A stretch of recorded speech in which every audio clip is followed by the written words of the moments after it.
मंगलपुर के जंगल में फुलवारी चिड़िया अपने हंसते खेलते परिवार के साथ रहती थी।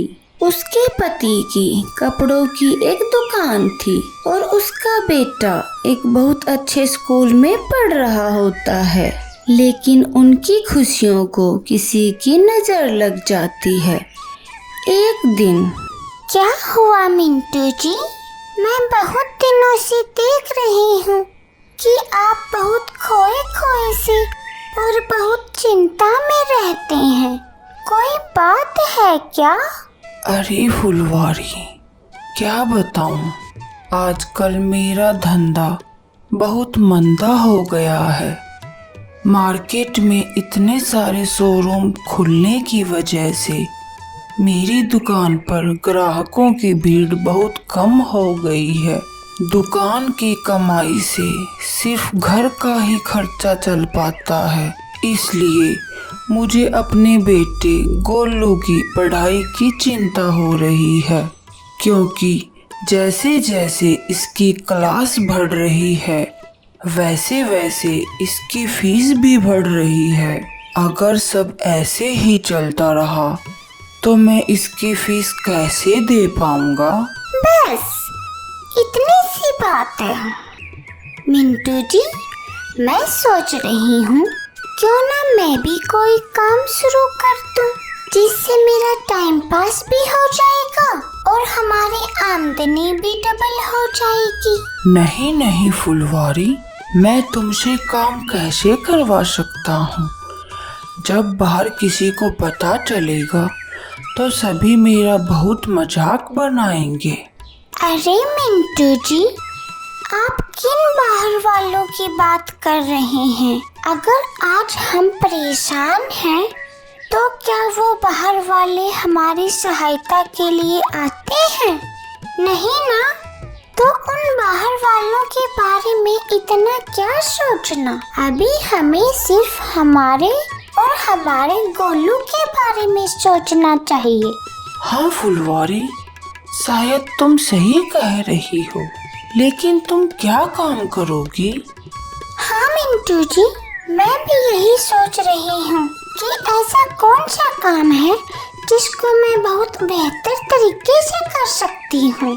ठीक है फुलवारी, तुम सोच लो और सोच कर मुझे बताना कि तुम क्या काम करोगी। ठीक है मिंटू जी।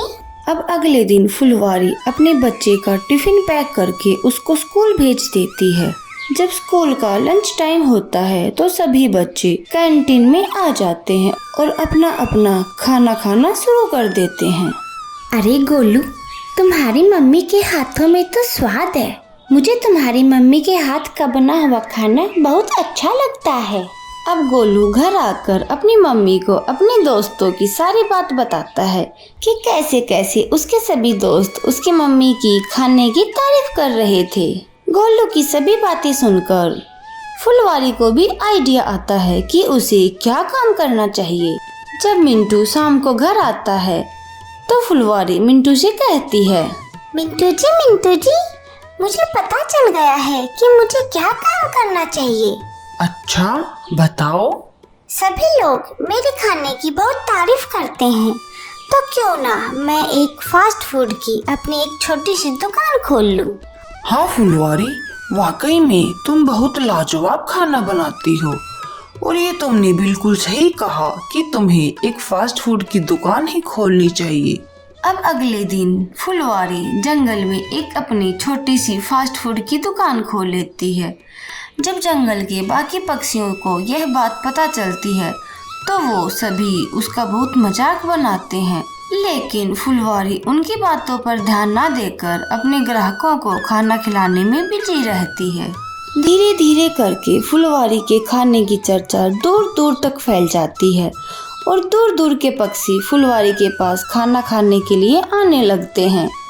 अब फुलवारी का एक छोटा सा ढाबा बहुत बड़े रेस्टोरेंट में बदल जाती है। जब जंगल के पक्षी यह सब देखते हैं कि कैसे फुलवारी ने जीरो से शुरू किया था और आज इतने बड़े रेस्टोरेंट की मालकिन बन गई है, तो उन्हें खुद पर बहुत शर्म आती है। अब वे सभी फुलवारी के पास आते हैं और कहते हैं, हमें माफ़ कर दो बहन, हमें नहीं पता था कि तुम इतना अच्छा कर पाओगी। आज वाकई में तुमने हमारी आंखें खोल दी।